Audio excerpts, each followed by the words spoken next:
Dieu veut que vous compreniez que lorsque vous avez un besoin légitime qui tarde à s'accomplir dans votre vie, vous devez ouvrir votre bouche et prier. Il veut que vous compreniez que lorsque vous avez une maladie grave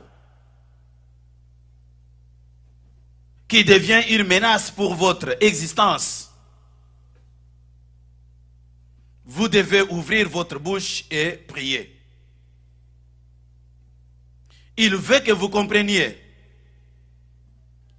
que lorsque vous faites face à des adversaires farouches qui vous empêchent d'accéder à la destinée de Dieu pour vous,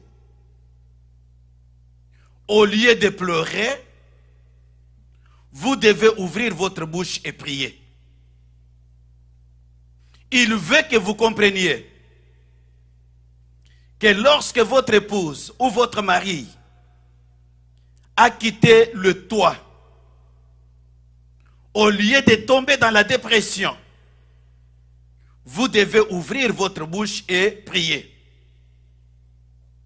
Il veut que vous compreniez que lorsque vous avez des difficultés avec des enfants, au lieu de les jeter sur la rue, vous devez ouvrir votre bouche et prier.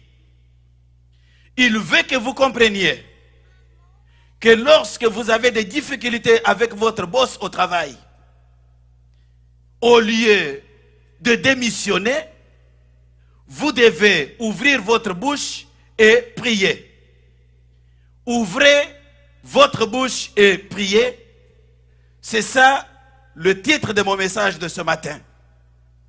Est-ce que vous pouvez dire à votre voisin, ouvrez votre bouche et priez? Oui, pensez bien à chaque mot que vous prononcez. Ouvrez votre bouche et priez. Dans le passage que l'homme de Dieu vient de nous lire, la Bible nous parle d'un homme du nom de Elkana. Elkana. La Bible nous dit que cet homme avait deux femmes. La première s'appelait Anne et la deuxième Pénina. Pénina avait des enfants, mais Anne n'en avait pas. La Bible nous dit aussi que chaque année, cet homme se rendait avec toute sa famille à Silo pour adorer Dieu et lui offrir des sacrifices. Mais toutes les fois que Elkana et sa famille se rendaient à Silo pour adorer, Pénina s'arrangeait pour infliger à Anne des tortures morales sévères parce qu'elle n'avait pas d'enfant. Cela fait écho au traitement que Agar avait fait subir à Sarah le jour où elle avait réalisé qu'elle était enceinte. Et j'en profite pour dire à un homme ce matin qu'il est plus sage pour vous d'avoir une seule femme et de vous contenter d'elle, au lieu d'en avoir deux ou trois qui vont vous rendre la vie amère juste à cause de la jalousie qu'elles vont entretenir les unes envers les autres. Je reviens à ce que je disais, que toutes les années que Elkana se rendait à Silo avec sa famille pour adorer et offrir des sacrifices à Dieu, Pénina s'arrangeait, elle, pour mortifier Anne, sa rivale, pour la simple raison qu'elle n'avait pas d'enfant. Elle se moquait d'elle parce qu'elle n'avait pas d'enfant.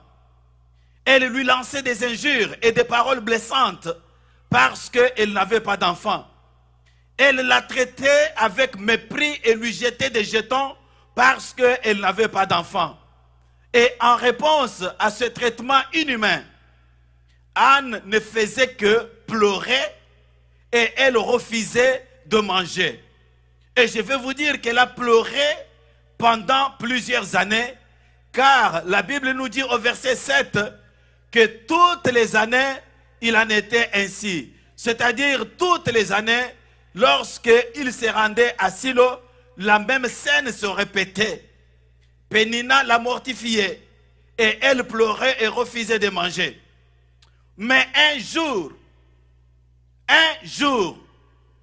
Anne a décidé de changer de stratégie. Je vais dire à quelqu'un ce matin que lorsque vous découvrez que dans votre vie, il y a certaines choses qui ne marchent pas, il faut vous arrêter et reviser vos stratégies. Parce que je sais que quelqu'un a dit quelque part que la folie consiste à répéter les mêmes choses, mais tout en s'attendant à des résultats différents. Mais Anne a bien compris les choses. Elle a bien compris cela. Elle a très bien compris que depuis plusieurs années, je ne fais que pleurer devant Pénina, mais cela n'apporte aucun changement dans ma vie. Depuis plusieurs années, je ne fais que refuser de manger, mais cela ne m'a rien donné de plus. Alors, elle s'est dit ce jour-là, parce que dans la vie, il y a toujours un jour. Il y a un jour de changement, il y a un jour de grandes décisions, il y a un jour de changements de stratégie, il y a aussi un jour de visitation spéciale. Elle a compris que ce jour-là, elle doit faire quelque chose.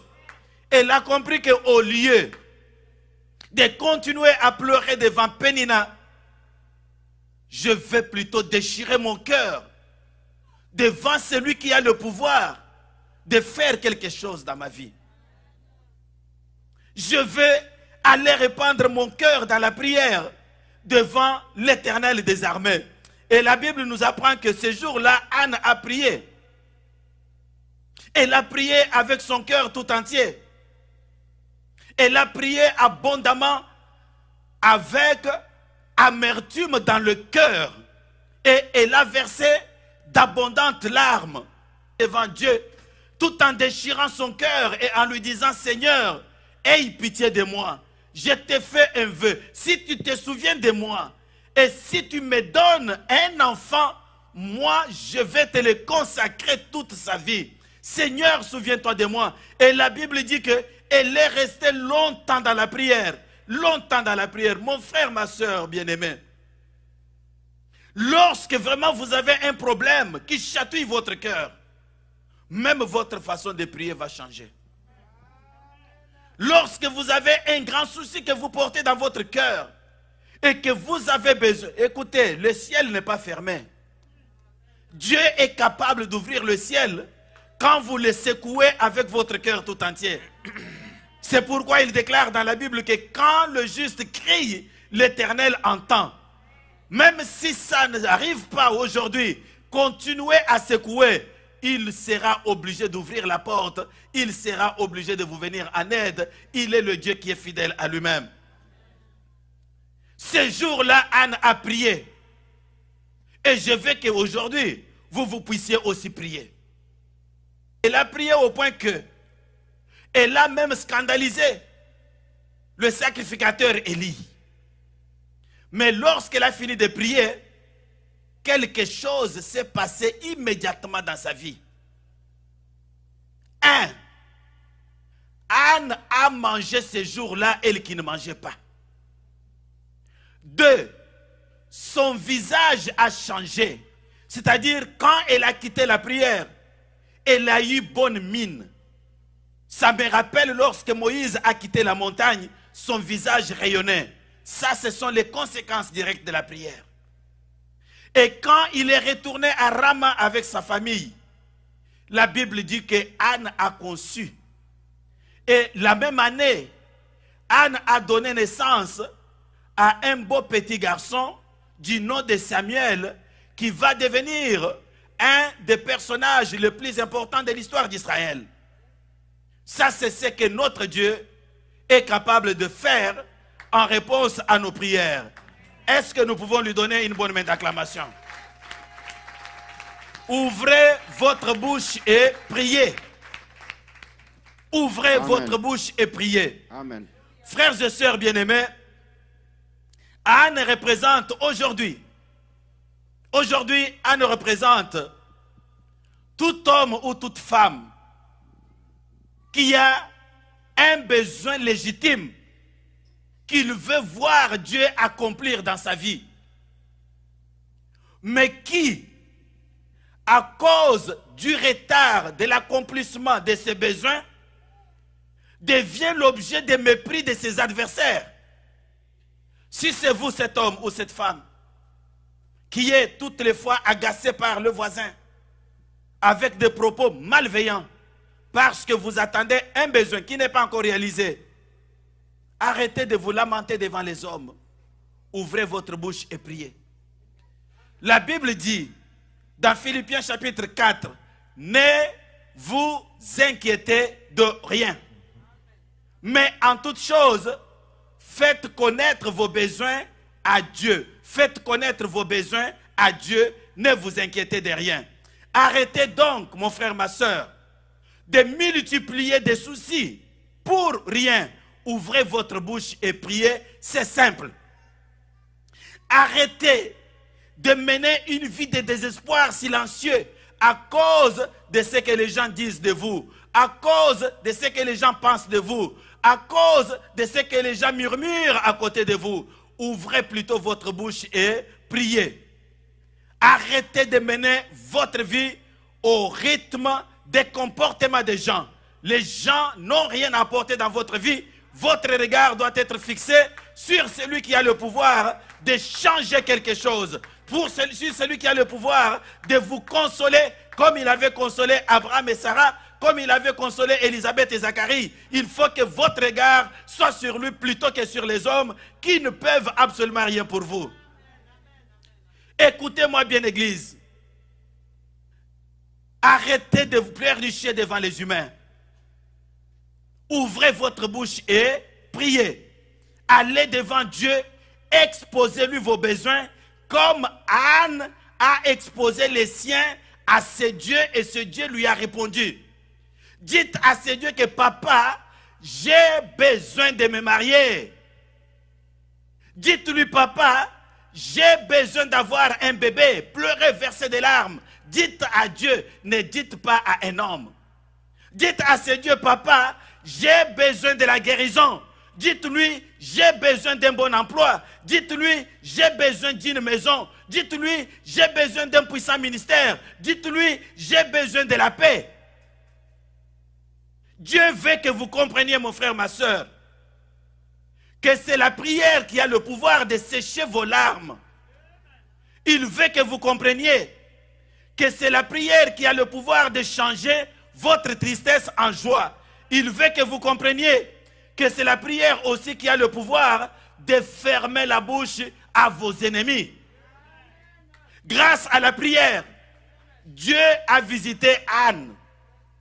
Grâce à la prière, il lui a donné des enfants. Grâce à la prière, il a changé sa tristesse en joie. Grâce à la prière, il a fermé la bouche de Pénina. De même, mon frère, ma soeur, grâce à votre prière, Dieu va vous visiter. Grâce à votre prière, Dieu va vous donner ce que votre cœur désire. Je répète, grâce à votre prière, Dieu va vous donner ce que votre cœur désire. Amen. Grâce à votre prière, Dieu va changer votre tristesse en joie. Je répète, Amen. Dieu va changer votre Amen. tristesse en Amen. joie et Amen. vous allez sourire. Amen. Grâce Amen. à votre Amen. prière, Amen. il va fermer la bouche de toutes les péninas de votre vie, de ceux-là qui trouvent du plaisir Amen. dans votre malheur. Amen. Leurs bouches Amen. seront bientôt fermées et ils vont changer de discours Amen. grâce à votre prière. Amen. Ouvrez donc votre bouche, mon frère, ma soeur, et priez. Ouvrez votre bouche et priez. Ouvrez votre bouche et priez. Amen. Car Amen. il y a dans la prière un pouvoir magique qui permet à Dieu d'opérer au-delà de ce que nous pouvons penser Amen. et au-delà de ce que nous pouvons imaginer.